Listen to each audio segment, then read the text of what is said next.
Hi ಎಲ್ಲರೂ ಹೇಗಿದ್ದೀರಾ? ಬನ್ನಿ ಇವತ್ತು ಹೆಲ್ದಿಯಾಗಿರುವಂಥ ಬಾಳೆ ಹೂವಿನ ಪಲ್ಯ ಮಾಡೋದು ಹೇಗೆ ಅಂತ ನೋಡ್ಕೊಂಬರೋಣ. ಉದುರು ಪಲ್ಯ ಅಂತಲೇ ಹೇಳ್ಬೋದು. ಬ್ರಾಹ್ಮಣ ಸ್ಟೈಲಲ್ಲಿ ಬೆಳ್ಳುಳ್ಳಿ ಏನೋ ಹಾಕ್ಕೊಳ್ಳದೆ ಮಾಡೋವಂಥ ಪಲ್ಯ ಇದು. ತುಂಬ ಹೆಲ್ದಿಯಾಗಿರುತ್ತೆ, ಹಾಗೆ ಆರೋಗ್ಯಕ್ಕೆ ತುಂಬಾ ಒಳ್ಳೆಯದು. ಎಸ್ಪೆಷಲಿ ಹೆಣ್ಮಕ್ಳಿಗೆ ಇದು ತುಂಬಾ ಒಳ್ಳೆಯದು ಅಂತ ಹೇಳ್ತಾರೆ. ಬನ್ನಿ ಈಗ ಅದು ಹೇಗೆ ಮಾಡೋದು ಅಂತ ನೋಡ್ಕೊಂಡು ಬರೋಣ. ನೋಡಿ, ಮೊದಲಿಗೆ ನಾನು ಈ ಥರದೊಂದು ಸಣ್ಣದೊಂದು ತೊಗೊಂಡಿದ್ದೀನಿ ಬಾಳೆ ಹೂವು. ಇದನ್ನು ಬಿಡಿಸ್ಕೋಬೇಕಾಗತ್ತೆ ನೀಟಾಗಿ. ಇದಕ್ಕೆ ಸ್ವಲ್ಪ ಟೈಮ್ ತಗೊಳುತ್ತೆ, ನಿಧಾನವಾಗಿ ಬಿಡಿಸ್ಕೋಬೇಕಾಗತ್ತೆ. ನೋಡಿ, ಹೂವು ಈ ರೀತಿ ಇರುತ್ತೆ. ಇದರೊಳಗಡೆ ಒಂದು ಇಯರ್ಬಡ್ ಥರ ಒಂದು ಉದ್ದಕ್ಕೆ ಒಂದು ಇದಿರುತ್ತೆ ನೋಡಿ. ಮೊದಲಿಗೆ ಇದನ್ನು ತೆಗಿಬೇಕಾಗುತ್ತೆ. ಈ ಪಿಂಕ್ ಕಲರ್ ಇದೆಯಲ್ಲ, ಪುಟ್ಟದಾಗಿ ಎಲೆ ಶೇಪಲ್ಲಿ ಇರುತ್ತೆ ಇದು.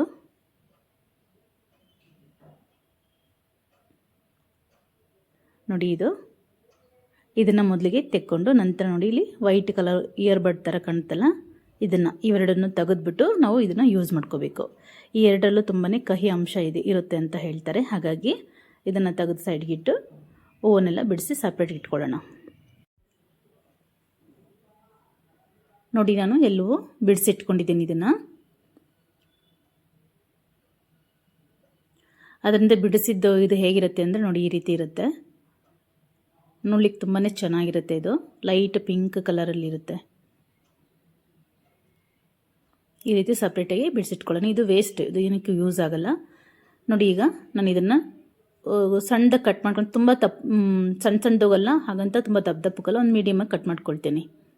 ಯಾಕೆಂದರೆ ನಾವು ಹುರಿದು ಮಾಡೋದ್ರಿಂದ ಸ್ವಲ್ಪ ದಪ್ಪಕ್ಕೆ ಇದ್ದರೆ ಬಾಯಿಗೆ ಸಿಗುತ್ತೆ. ಹಾಗಾಗಿ ಇದನ್ನು ಕಟ್ ಮಾಡೋಕ್ಕೂ ಮುಂಚೆ ಒಂದು ಅರ್ಧ ಲೀಟ್ರ್ ನೀರಿಗೆ ಒಂದು ಸ್ವಲ್ಪ ಮಜ್ಜಿಗೆನ ಮಿಕ್ಸ್ ಮಾಡಿಕೊಂಡು ಇಟ್ಕೋಬೇಕಾಗುತ್ತೆ ಒಂದು ಬೌಲಲ್ಲಿ. ಇದನ್ನ ಕಟ್ ಮಾಡಿದ ತಕ್ಷಣ ಅದರೊಳಗಡೆ ಹಾಕ್ಕೋಬೇಕು, ಇಲ್ಲಾಂದ್ರೆ ಬೇಗ ಕಪ್ಪಗಾಗುತ್ತೆ. ಅಟ್ಲೀಸ್ಟ್ ಮಜ್ಜಿಗೆ ಹಾಕ್ಕೊಳ್ಳಿಲ್ಲ ಅಂದರೂ ನೀರನ್ನು ಹಾಕ್ಕೊಂಡ್ರೂ ಓಕೆ, ನಡೆಯುತ್ತೆ. ಬರೀ ನೀರಲ್ಲಾದರೂ ಹಾಕಿ ಇದನ್ನು ಇಟ್ಕೋಬೇಕಾಗತ್ತೆ. ನಾವು ಬೇರೆ ಪ್ರೊಸೀಜರ್ ಎಲ್ಲ ಮಾಡೋದ್ರಿಗೆ ಇದು ಕಪ್ಪಗಾಗದಿರ ಇರಲಿ ಅಂತ ಈ ರೀತಿ ಮಾಡಿ ಇಟ್ಕೋಬೇಕು. ಇದನ್ನು ಸೈಗಿಡೋಣ.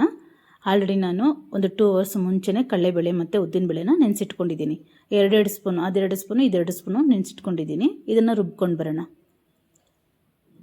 ಇದನ್ನು ಒಡೆಗೆ ನಾವು ಹೇಗೆ ರುಬ್ಕೊಳ್ತೀವಿ, ಕಡಲೆಬೇಳೆ ಹೊಡೆಗೆ ತರ್ತರಿಯಾಗಿ ಆ ರೀತಿ ರುಬ್ಕೋಬೇಕಾಗುತ್ತೆ. ತುಂಬ ನುಣ್ಣಕ್ಕೆ ರುಬ್ಕೋಬಾರ್ದು, ತರ್ತರಿಯಾಗಿರಬೇಕು.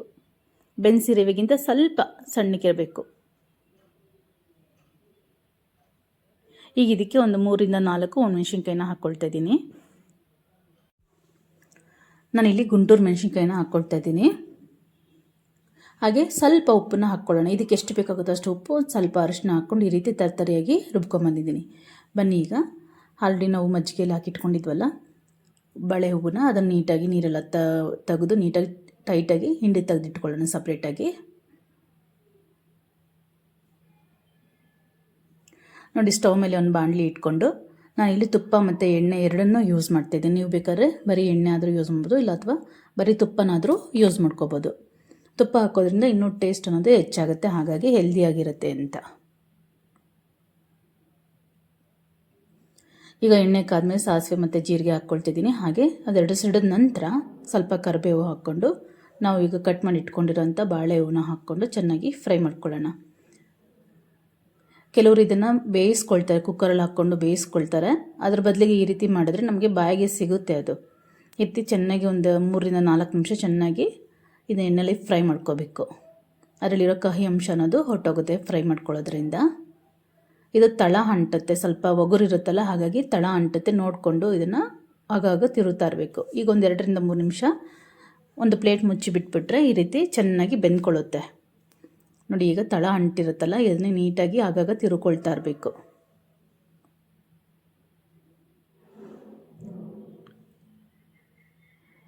ಈಗ ಇದಕ್ಕೆ ರುಚಿಗೆ ತಕ್ಕಷ್ಟು ಉಪ್ಪು, ಆಲ್ರೆಡಿ ನಾವು ರುಬ್ಬುವಾಗ ಬೇಳೆಗೆ ಹಾಕಿರ್ತೀವಲ್ಲ, ನೋಡಿಕೊಂಡು ಇಲ್ಲಿ ನಾವು ಉಪ್ಪನ್ನು ಬಳಸ್ಕೋಬೇಕಾಗತ್ತೆ. 1-2 ನಿಮಿಷ ಅದನ್ನು ಬಾಡಿಸ್ಕೊಂಡು ನಂತರ ಒಂದು ಅರ್ಧ ಸ್ಪೂನ್ ಆಗೋಷ್ಟು ಕಾಶ್ಮೀರಿ ರೆಡ್ ಚಿಲ್ಲಿ ಪೌಡರ್ನ ಹಾಕ್ಕೊಳ್ತಾ ಇದ್ದೀನಿ. ನಾನು ಅಲ್ಲಿ 3 ಮೆಣಸಿನ್ಕಾಯಿ ಯೂಸ್ ಮಾಡೋದ್ರಿಂದ ಇಲ್ಲೊಂದು ಸ್ವಲ್ಪ ಅಚ್ಚ ಖಾರದ ಪುಡಿನ ಯೂಸ್ ಮಾಡ್ಕೊಳ್ತಾ ಇದ್ದೀನಿ.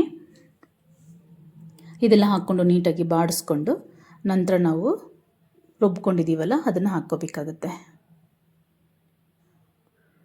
ನೋಡಿ, ಚೆನ್ನಾಗಿ ಫ್ರೈ ಆಗಿದೆ. ಇದು ನಾವು ರುಬ್ಬಿರೋಂಥ ಮಸಾಲೆ ಹಾಕ್ತೀವಲ್ಲ, ಅದು ಹಾಕೋಕ್ಕೂ ಮುಂಚೆನೇ ಇದು ಚೆನ್ನಾಗಿ ಬೇಯಿಸ್ಕೋಬೇಕು ಇದನ್ನು. ನೋಡಿ, ಇದಾಗಿದೆ. ಇದಕ್ಕೆ ನಾವು ರುಬ್ಬಿರೋ ಅಂಥ ಬೇಳೆ ಮಿಶ್ರಣ ಇತ್ತಲ್ಲ ಅದನ್ನು ಹಾಕ್ಕೊಳ್ಳೋಣ.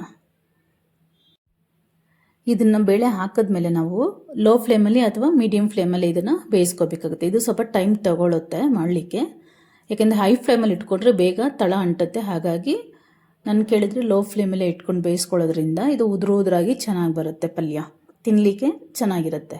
ಇದಕ್ಕೆ ಯಾವುದೇ ರೀತಿ ಬೆಳ್ಳುಳ್ಳಿ ಆಗಿ ಗರಂ ಮಸಾಲ ಆಗಲಿ ಅಥವಾ ಧನಿಯಾ ಪೌಡ್ರ್ ಆಗಲಿ ಏನೂ ಹಾಕೋದು ಬೇಡ. ಸಿಂಪಲಾಗಿ ಈ ರೀತಿ ಮಾಡಿಕೊಂಡ್ರೆ ಸಾಕು. ಇದೇ ತುಂಬ ಚೆನ್ನಾಗಿರುತ್ತೆ ತಿನ್ನಲಿಕ್ಕೆ. ಇದನ್ನು ಪಲ್ಯ ಥರ ಆದರೂ ತಿನ್ಬೋದು ಅಥವಾ ಅನ್ನದ ಜೊತೆ ಬಿಸಿ ಬಿಸಿ ಅನ್ನದ ಜೊತೆ ಮಿಕ್ಸ್ ಮಾಡ್ಕೊಂಡಾದರೂ ತಿನ್ಬೋದು. ಇದನ್ನು ಒಂದು ಸ್ವಲ್ಪ ಹೊತ್ತು ಪ್ಲೇಟ್ ಮುಚ್ಚಿ ಬೇಯಿಸ್ಕೋಬೇಕಾಗುತ್ತೆ. ಮಧ್ಯದಲ್ಲಿ ತಿರುಗಿ ಕೊಡ್ತಾ ಇರಬೇಕು, ಬೇಗ ತಳ ಅಂಟುತ್ತೆ. ಸ್ವಲ್ಪ ನೀರನ್ನು ನಾನಿಲ್ಲೊಂದು 1 ಸ್ಪೂನ್ ಆಗೋಷ್ಟು ನೀರನ್ನು ಹಾಕ್ಕೊಂಡು ಬೇಯಿಸ್ಕೊಳ್ತೀನಿ. ಯಾಕೆಂದರೆ ತುಂಬ ಗಟ್ಟಿ ಆಯಿತು ಅಂತ ಅನ್ನಿಸ್ತು. ಹಾಗಾಗಿ 1 ಸ್ಪೂನು ಅಥವಾ 2 ಸ್ಪೂನು ನೀರನ್ನು ಹಾಕ್ಕೊಂಡು ಇದನ್ನು ಬೇಯಿಸ್ಕೋಬೇಕಾಗುತ್ತೆ. ಮತ್ತು ಲೋ ಫ್ಲೇಮಲ್ಲಿ ಇಟ್ಕೊಂಡು ಬೇಯಿಸ್ಕೊಂಡ್ರೆ ಇದು ತುಂಬಾ ಚೆನ್ನಾಗಿ ಬರೋದು ಪಲ್ಯ. ಬಾಳೆ ಹೂವು ನಾವು ಬೇಯಿಸ್ಕೊಂಬಿಟ್ರೆ ಅದು ಬಾಯಿಗೆ ಸಿಗೋದಿಲ್ಲ. ಹಾಗಾಗಿ ಈ ರೀತಿ ಎಣ್ಣೆಯಲ್ಲಿ ಫ್ರೈ ಮಾಡ್ಕೊಳ್ಳೋದ್ರಿಂದ ಕಹಿ ಅಂಶನೂ ಇರಲ್ಲ, ಹಾಗೆ ಟೇಸ್ಟಿಯಾಗೂ ಇರುತ್ತೆ. ನೋಡಿ, ನಾನು ಒಂದು 5 ನಿಮಿಷ ಬೇಯಿಸ್ಕೊಂಡಿದ್ದೀನಿ ಪ್ಲೇಟ್ ಮುಚ್ಚಿ. ಈಗ ಇದನ್ನು ಮತ್ತೆ ಇನ್ನೊಂದು 2 ಸಲ ಈ ರೀತಿ ಬೇಯಿಸ್ಕೊಂಡ್ರೆ ನಿಮಗೆ ಬಾಳೆ ಹೂವಿನ ಉದುರು ಪಲ್ಯ ರೆಡಿ ಆಗುತ್ತೆ. ಉದುರು ಪಲ್ಯ ಅಂದರೆ ಉದುರಾಗಿರುತ್ತೆ, ಹಾಗಾಗಿ ಉದುರು ಪಲ್ಯ ಅಂತ ಹೇಳ್ತಾ ಇದ್ದೀನಿ.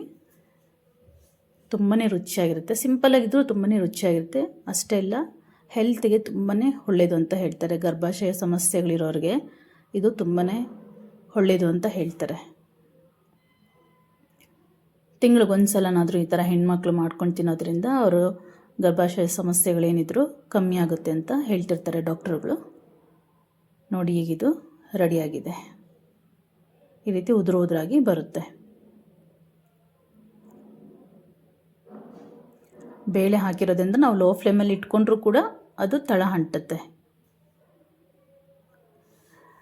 ನೋಡಿ, ಈಗ ಬಾಳೆ ಹೂವಿನ ಉದುರು ಪಲ್ಯ ರೆಡಿಯಾಗಿದೆ. ನೀವು ಒಂದು ಸಲ ಮನೇಲಿ ಟ್ರೈ ಮಾಡಿ, ಹೇಗಿದೆ ಅಂತ ಮರಿದೆ ಕಮೆಂಟ್ ಮಾಡಿ. ಹಾಗೆ ಇನ್ನೂ ಯಾರೆಲ್ಲ ನನ್ನ ಚಾನಲ್ ಸಬ್ಸ್ಕ್ರೈಬ್ ಮಾಡ್ಕೊಂಡಿಲ್ಲ ದಯವಿಟ್ಟು ಸಬ್ಸ್ಕ್ರೈಬ್ ಮಾಡ್ಕೊಳ್ಳಿ. ವಿಡಿಯೋ ಪೂರ್ತಿ ನೋಡಿ.